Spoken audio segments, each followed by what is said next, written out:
Hello friends, welcome to GK mind game. ಪ್ರಶ್ನೆಗಳ ಸಂಪೂರ್ಣ ಮಾಹಿತಿಗಾಗಿ ವಿಡಿಯೋನ ಎಲ್ಲೂ ಸ್ಕಿಪ್ ಮಾಡದೆ ಕಂಪ್ಲೀಟಾಗಿ ನೋಡಿ. ಇವತ್ತಿನ ಪ್ರಶ್ನೆಗಳಲ್ಲಿ ಮೊದಲನೇ ಪ್ರಶ್ನೆ, ಮಾನಸಿಕ ಒತ್ತಡ, ಖಿನ್ನತೆ ದೂರ ಮಾಡಿ ಮೆದುಳಿನ ಶಕ್ತಿ ಹೆಚ್ಚಿಸುವ ಸಾಮರ್ಥ್ಯ ಯಾವುದಕ್ಕಿದೆ? ಆಪ್ಷನ್ಸ್: ಎ ಸೀಗಡಿ, ಬಿ ಬೆಲ್ಲ, ಸಿ ಪುಲಾವ್ ಎಲೆ, ಡಿ ಏಲಕ್ಕಿ.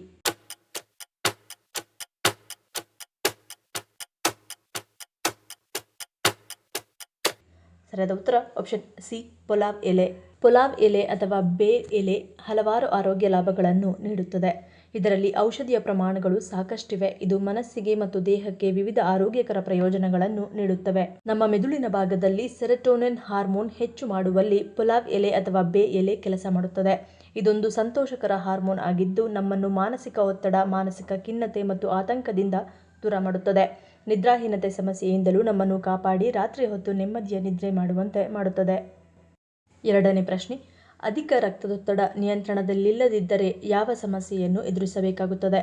ಆಪ್ಷನ್ಸ್: ಎ ಮೆದುಳಿನ ರಕ್ತಸ್ರಾವ, ಬಿ ಪಾರ್ಶ್ವವಾಯು, ಸಿ ದೃಷ್ಟಿದೋಷ, ಡಿ ಮೇಲಿನ ಎಲ್ಲವೂ.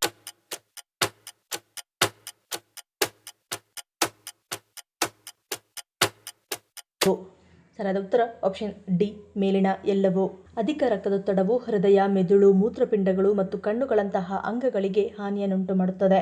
ಅಧಿಕ ರಕ್ತದೊತ್ತಡವು ಒಂದು ಅಪಾಯಕಾರಿ ಕಾಯಿಲೆಯಾಗಿದ್ದು ಅದರಿಂದಾಗಿ ಮೆದುಳಿನ ನರಗಳು ದುರ್ಬಲಗೊಳ್ಳಬಹುದು.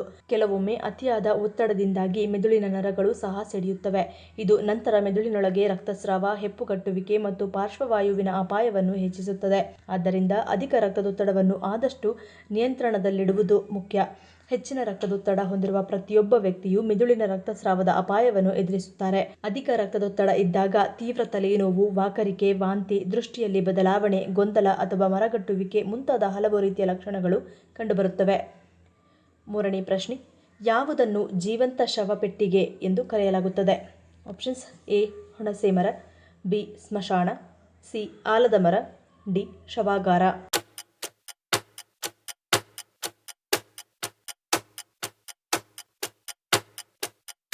ಸರಿಯಾದ ಉತ್ತರ ಆಪ್ಷನ್ ಸಿ ಆಲದ ಮರ. ವಿಶ್ವದ ಅತಿ ದೊಡ್ಡ ಆಲದ ಮರವು ಭಾರತದಲ್ಲಿದೆ ಮತ್ತು ಅದನ್ನು ಜೀವಂತ ಶವಪೆಟ್ಟಿಗೆ ಎಂದು ಕರೆಯಲಾಗುತ್ತದೆ. ಭಾರತದ ಆಂಧ್ರ ಪ್ರದೇಶದ ಕದಿರಿ ಎಂಬ ಸಣ್ಣ ಹಳ್ಳಿಯಲ್ಲಿ ಅಸಾಧಾರಣವಾದ ಮರವೊಂದು ಇದೆ. ತಿಮ್ಮಮ್ಮ ಮರಿಮಾನು ಎಂದು ಕರೆಯಲ್ಪಡುವ ಇದು ವಿಶ್ವದ ಅತಿ ದೊಡ್ಡ ಆಲದ ಮರ ಎಂಬ ಬಿರುದನ್ನು ಹೊಂದಿದೆ. ವಿಶಾಲವಾದ ಪ್ರದೇಶದಲ್ಲಿ ತನ್ನ ವಿಶಾಲವಾದ ಶಾಖೆಗಳನ್ನು ಹರಡಿರುವ ಈ ಪುರಾತನ ಮರವು ಎಲ್ಲರನ್ನೂ ವಿಸ್ಮಯಗೊಳಿಸುತ್ತದೆ, ವಿಶೇಷವಾಗಿ ಪ್ರಕೃತಿ ಪ್ರೇಮಿಗಳು ಮತ್ತು ವಿಜ್ಞಾನಿಗಳು. ಆದರೆ ಅದರ ಗಾತ್ರವು ಕೇವಲ ಪ್ರಭಾವಶಾಲಿಯಾಗಿಲ್ಲ, ಅದರ ವಯಸ್ಸು, ಇತಿಹಾಸ ಮತ್ತು ವಿಶಿಷ್ಟ ಬೆಳವಣಿಗೆಯು ನೈಸರ್ಗಿಕ ಪ್ರಪಂಚದ ನಿಜವಾದ ಅದ್ಭುತವಾಗಿದೆ. ನಾಲ್ಕನೇ ಪ್ರಶ್ನೆ, ಸಂಧಿವಾತ ಮತ್ತು ಮೂರ್ಛೆ ರೋಗದಂತಹ ಸಮಸ್ಯೆಗಳಿಗೆ ಹುಲಿಯ ಮೂತ್ರವನ್ನು ಬಳಸುವ ದೇಶ ಯಾವುದು? Options: A China, B Bhutan, C Thailand, D Japan.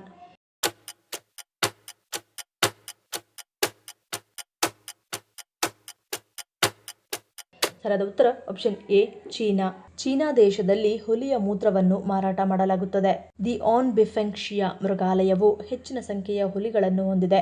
ಈ ಮೃಗಾಲಯದಲ್ಲಿರುವ ಹುಲಿಗಳು ಪ್ರತಿದಿನ ನಿಗದಿತ ಪ್ರದೇಶದಲ್ಲಿ ಮೂತ್ರ ವಿಸರ್ಜಿಸುತ್ತವೆ. ಪ್ರತಿದಿನ ಒಂದು ಬಾರಿ ಮೂತ್ರವನ್ನು ಸಂಗ್ರಹಿಸಿ ಇಡಲಾಗುತ್ತದೆ. ಮೂರ್ಛೆ ರೋಗ ಮತ್ತು ಸಂಧಿವಾತದಂತಹ ಆರೋಗ್ಯ ಸಮಸ್ಯೆಗಳನ್ನು ಹುಲಿ ಮೂಳೆಗಳಿಂದ ಗುಣಪಡಿಸಬಹುದು ಎಂಬುದು ಚೀನಾ ವೈದ್ಯಕೀಯ ಗ್ರಂಥಗಳಲ್ಲಿ ಉಲ್ಲೇಖಿಸಲಾಗಿದೆ. ಆದರೆ ಚೀನಾದಲ್ಲಿ ಹುಲಿ ಮೂಳೆಗಳ ಬಳಕೆಗೆ ನಿಷೇಧವಿದೆ. ಆದ್ದರಿಂದ ಇಲ್ಲಿ ಮೂರ್ಛೆ ರೋಗ ಮತ್ತು ಸಂಧಿವಾತದಂತಹ ಆರೋಗ್ಯ ಸಮಸ್ಯೆಗಳನ್ನು ಗುಣಪಡಿಸಿಕೊಳ್ಳಲು ಹುಲಿಯ ಮೂತ್ರವನ್ನು ಬಳಸಿಕೊಳ್ಳಲಾಗುತ್ತದೆ. ಐದನೇ ಪ್ರಶ್ನೆ, ದುಬೈಗಿಂತಲೂ ಕಡಿಮೆ ಬೆಲೆಯಲ್ಲಿ ಚಿನ್ನ ಸಿಗುವ ದೇಶ ಯಾವುದು? Options: A Bhutan, B Germany, C Namibia, D Switzerland.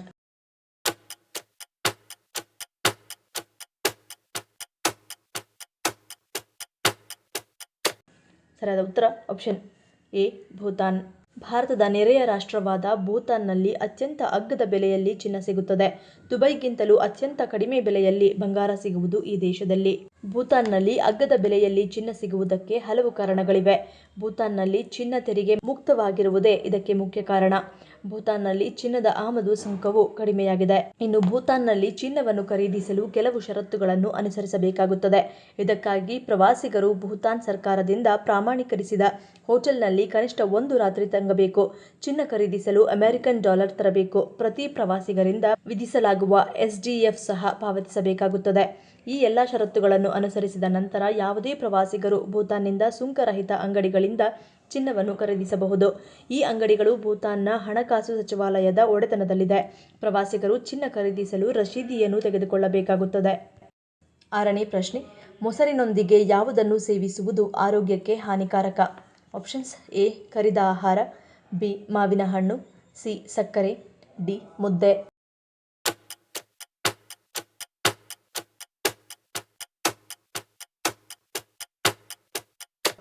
ಸರಿಯಾದ ಉತ್ತರ ಆಪ್ಷನ್ ಎ ಮತ್ತು ಬಿ.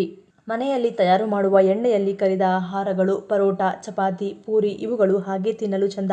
ಆದರೆ ಮೊಸರಿನ ಜೊತೆ ಇವು ಹೊಂದಿಕೊಳ್ಳುವುದಿಲ್ಲ. ಎಣ್ಣೆ ಜಿಡ್ಡು ಹೆಚ್ಚಾಗಿರುವ ಆಹಾರಗಳನ್ನು ಮೊಸರಿನ ಜೊತೆ ಯಾವುದೇ ಕಾರಣಕ್ಕೂ ಸೇವಿಸಬಾರದು. ಹಾಗೂ ಮಾವಿನ ಹಣ್ಣಿನ ಬಗ್ಗೆ ನಿಮಗೆ ಬೇರೆ ಹೇಳಬೇಕಾಗಿಲ್ಲ. ಮಾವಿನ ಹಣ್ಣು ನಮ್ಮ ದೇಹಕ್ಕೆ ಉಷ್ಣದ ಪ್ರಭಾವ ಉಂಟು ಮಾಡುತ್ತದೆ.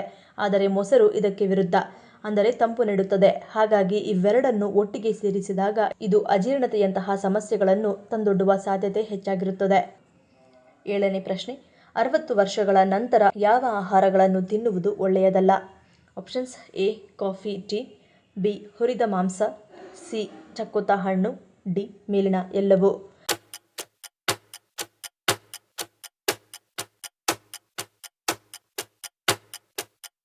ಸರಿಯಾದ ಉತ್ತರ ಆಪ್ಷನ್ ಡಿ ಮೇಲಿನ ಎಲ್ಲವೂ. ಚಕ್ಕೋತ ಹಣ್ಣಿನ ರಸವು ಅಧಿಕ ರಕ್ತದೊತ್ತಡ, ನಿದ್ರಾಹೀನತೆ ಮತ್ತು ಡಿಪ್ರೆಷನ್ ಮತ್ತು ಮಾನಸಿಕ ಔಷಧಿಗಳೊಂದಿಗೆ ರಿಯಾಕ್ಟ್ ಮಾಡಬಹುದು. ಹಾಗಾಗಿ ಸೇವಿಸುವ ಮುನ್ನ ವೈದ್ಯರ ಸಲಹೆ ಪಡೆಯುವುದು ಉತ್ತಮ. ಬೇಯಿಸದ ಆಹಾರವನ್ನು ಸೇವಿಸುವುದರಿಂದ ಆಹಾರದಲ್ಲಿ ವಿಷದ ಅಪಾಯವನ್ನು ಹೆಚ್ಚಿಸುತ್ತದೆ. ನಿಮಗೆ ವಯಸ್ಸಾದಂತೆ ನಿಮ್ಮ ದೇಹವು ವಿಷವನ್ನು ತೊಡೆದುಹಾಕಲು ಹೆಚ್ಚು ಕಷ್ಟಪಡಬಹುದು. ಹೆಚ್ಚಿನ ಸಕ್ಕರೆ ಮುಕ್ತ ಆಹಾರ ಹಾಗೂ ಪಾನೀಯಗಳಲ್ಲಿ ಕೃತಕ ಸಿಹಿಕಾರಕಗಳಿರುತ್ತವೆ. ಅದು ಆರೋಗ್ಯಕರವಲ್ಲ. ಕೃತಕ ಸಿಹಿಕಾರಕಗಳು ತೂಕ ಹೆಚ್ಚಾಗಲು ಕಾರಣವಾಗಬಹುದು ಹಾಗೂ ನಿಮ್ಮ ಹೃದ್ರೋಗದ ಅಪಾಯವನ್ನು ಹೆಚ್ಚಿಸಬಹುದು. ಕಾಫಿ, ಟೀ ಮತ್ತು ಸೋಡಾದಂತಹ ಕೆಫೇನ್ ಇವುಗಳು ಮಾನಸಿಕ ಸ್ಥಿತಿ ಹದಗೆಡಿಸುತ್ತವೆ ಮತ್ತು ನಿಮ್ಮ ನಿದ್ರೆಯ ಮೇಲೆ ಪರಿಣಾಮವನ್ನು ಬೀರುತ್ತವೆ. ಹುರಿದ ಮಾಂಸಗಳು ಅಂದರೆ ಚಿಕನ್ ಫಿಂಗರ್ಗಳು, ಫ್ರೆಂಚ್ ಫ್ರೈಸ್, ವಿಂಗ್ಸ್, ಈರುಳ್ಳಿ ರಿಂಗ್ಸ್ನಂತಹ ಆಹಾರಗಳನ್ನು ಎಣ್ಣೆಯಲ್ಲಿ ಹುರಿದಿರುವುದರಿಂದ ಹೆಚ್ಚಿನ ಸ್ಯಾಚುರೇಟೆಡ್ ಕೊಬ್ಬುಗಳು ಮತ್ತು ಅಪರ್ಯಾಪ್ತ ಕೊಬ್ಬುಗಳನ್ನು ಹೊಂದಿರುತ್ತವೆ. ಇವುಗಳು ಆರೋಗ್ಯಕ್ಕೆ ಹೆಚ್ಚು ಅಪಾಯಕಾರಿಯಾಗಿರುತ್ತವೆ. ಮತ್ತು ಸೋಡಿಯಂ ಅಧಿಕವಾಗಿರುವ ಆಹಾರಗಳು. ಇಂತಹ ಆಹಾರವನ್ನು ಸೇವಿಸುವುದರಿಂದ ನಿಮ್ಮ ರಕ್ತದೊತ್ತಡ ಮತ್ತು ಇತರ ಆರೋಗ್ಯ ಸಮಸ್ಯೆಗಳನ್ನು ಉಂಟುಮಾಡಬಹುದು. ಉದಾಹರಣೆಗೆ ಚೀಸ್, ಪಿಜ್ಜಾ, ಉಪ್ಪು ಹಾಕಿದ ನಟ್ಸ್, ಆಲೂಗಡ್ಡೆ ಚಿಪ್ಸ್ ಇತ್ಯಾದಿ. 8ನೇ ಪ್ರಶ್ನೆ, ಮನೆಯಲ್ಲಿ ಪೊರಕೆಯನ್ನು ಯಾವ ದಿಕ್ಕಿನಲ್ಲಿ ಇಡುವುದರಿಂದ ಸಂಪತ್ತು ಹೆಚ್ಚಾಗುತ್ತದೆ? ಆಪ್ಷನ್ಸ್: ಎ ಉತ್ತರ, ಬಿ ಪೂರ್ವ, ಸಿ ದಕ್ಷಿಣ, ಡಿ ಪಶ್ಚಿಮ.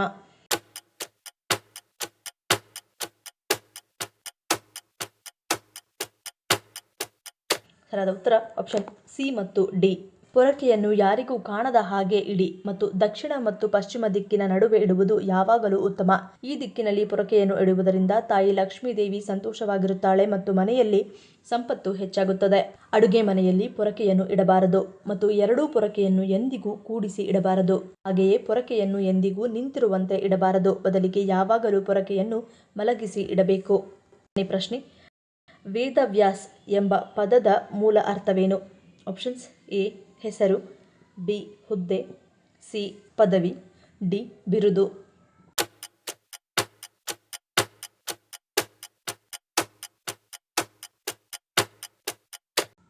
ಸರಿಯಾದ ಉತ್ತರ ಆಪ್ಷನ್ ಬಿ ಹುದ್ದೆ.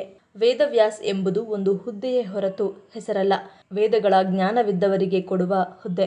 ಕೃಷ್ಣದ್ವೀಪಾಯನಕ್ಕೆ ಮೊದಲು 27 ವೇದವ್ಯಾಸರು ಇದ್ದರು ಮತ್ತು ಕೃಷ್ಣದ್ವೀಪಾಯನನು 28ನೇ ವೇದವ್ಯಾಸನಾಗಿದ್ದನು. ಅವನಿಗೆ ಈ ಹೆಸರನ್ನು ನೀಡಲಾಯಿತು ಏಕೆಂದರೆ ಅವನು ಕೃಷ್ಣನಂತೆ ಗೋಧಿಯ ಚರ್ಮದ ಬಣ್ಣವನ್ನು ಹೊಂದಿದ್ದನು ಮತ್ತು ಅವನು ದ್ವೀಪದಲ್ಲಿ ಜನಿಸಿದನು. ಈ ಪ್ರಶ್ನೆಗಳಲ್ಲಿ ನೀವು ಎಷ್ಟು ಪ್ರಶ್ನೆಗಳಿಗೆ ಸರಿ ಉತ್ತರವನ್ನು ಕೊಟ್ಟರೆ ಅನ್ನೋದನ್ನು ಕಮೆಂಟ್ ಮಾಡಿ ತಿಳಿಸಿ. ಈ ವಿಡಿಯೋ ನಿಮ್ಗೆ ಇಷ್ಟ ಆಗಿದ್ರೆ ಮರಿದೇ ಲೈಕ್ ಮಾಡಿ, ಶೇರ್ ಮಾಡಿ, ಸಬ್ಸ್ಕ್ರೈಬ್ ಮಾಡಿ. ನನ್ನ ಚಾನಲ್ನ ಇನ್ನೂ ಸಬ್ಸ್ಕ್ರೈಬ್ ಮಾಡಿದೆ ಹಾಗೆ ವಿಡಿಯೋಸ್ ನೋಡ್ತಿದ್ರೆ ಪ್ಲೀಸ್ ಸಬ್ಸ್ಕ್ರೈಬ್ ಮಾಡಿ, ಸಪೋರ್ಟ್ ಮಾಡಿ. ಮತ್ತೊಂದು ಇಂಟ್ರೆಸ್ಟಿಂಗ್ ವಿಡಿಯೋನಿಗೆ ಸಿಗ್ತೀನಿ. Until love you all, take care.